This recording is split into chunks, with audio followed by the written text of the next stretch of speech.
አቤት የሄርሜላን አንገት ለማስደፋት የማትጥሩት ጥረት የላችሁ። የማትጥሩት ግን አይሳካላችሁም። ብልጥ ናት። ሞታም ቢሆን ተበልጣችኋለች ማለት ነው። ሞታም ቢሆን ተበልጣችኋለች። ጠላቷ ይሞትና ማለት ነው። ሰላም ውድ ቤተሰብ እንዴት ናችሁ? ደህና ናችሁ? ናለሁ እግዚአብሔር ይመስገን። በያላችሁበት ሰላማችሁ ዝት ይበልልኝ የኔ ውዶች ማለት ነው።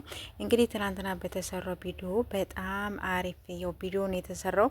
ምክንያቱም የተሰጣት መልስ ለሩታም እንዲሁም ደግሞ ተናዳ ምን ብላ የሄደችበት ነገር ነው። ስለዚህ ባይ ተብለሻል። ካሁን በኋላ ትር ብለሽ እዚህ ሰፈር እንዳደርሽ አብርሽና ሄርሜላ ባሉበት ቦታ እንዳደርሽ በቃ አከተመ ብለናል። በቃ ጨርሰናል።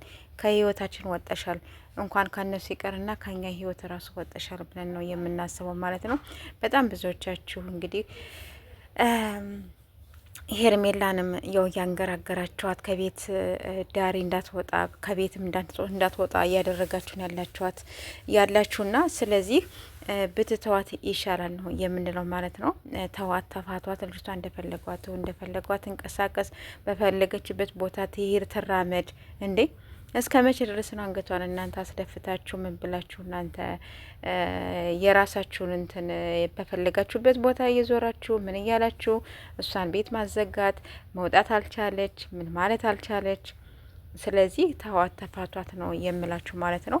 ስለዚህ አብረሽም ትክክለኛ መልስ በቃ መልሶላታል። ፈጣሪ ያውቅለታል። እሱ ምንም ቢሆን በቃ ምንም ነገር ቢፈጠርም ባይፈጠርም ራሱ ፈጣሪ አለው ለአብረሽም ቢሆን ማለት ነው። ስለዚህ እኔ አረጋግጬ የምነግር ነገር አንተ ስታለቃቀስ በኋላ እኔ ምንም ነገር የምመጣበት ነገር የለኝም። እኔ አንተ እንደ ስትኮን እኔ አልከተልህም። አንተን ተዋ ታዲያ ኤፍሬም። ለነገሩ አንተ ከዚያ ቤት የወጣህ አትመስልም። በነገራችን ላይ በቃ ሳይህ ምንህ በቃ የሆንክ እየደረቀ ነገር ነው። ድርቅ ያልክ ማለት ነው። ተቆርጦ እንጨት እንዴት ነው እንደሚደርቀው የሆነ ግትር ብሎ እንደሚቀረው ልክ እንደሱ ነው አንተ ማለት ነውና እኛም እኮ ሩታንም ጠልተናት አይደለም ባደረገችው እንትን ነው እንጂ መጀመሪያውንም እኮ ልክ እንደተገናኙ ሆይ ብለናል፣ አጨብጭበናል፣ ጨፍረናል። ሰርጋቸውን አብረው ሲበሉ ምን ሲሉ አጨብጭበናል፣ ድረናቸዋል ማለት ነው። ገባችሁ አይደለ? እና እሷን ጠልተናት አይደለም አሁንም ቢሆን ማለት ነው። እና ከምታደርገው አንጻር እቃ እስከ ማጠብ ድረስ እስከ መመታት ድረስ እስከሚደርስ ድረስ ከዚያ ስለ ጠላናት ነው እንጂ ምንም ነገር ያደረገችን ነገር የለም። ስለዚህ ከምታደርገው አንጻር ነው እኛም ልንጠላትም እየቻልን ማለት ነው። ገባችሁ አይደለ?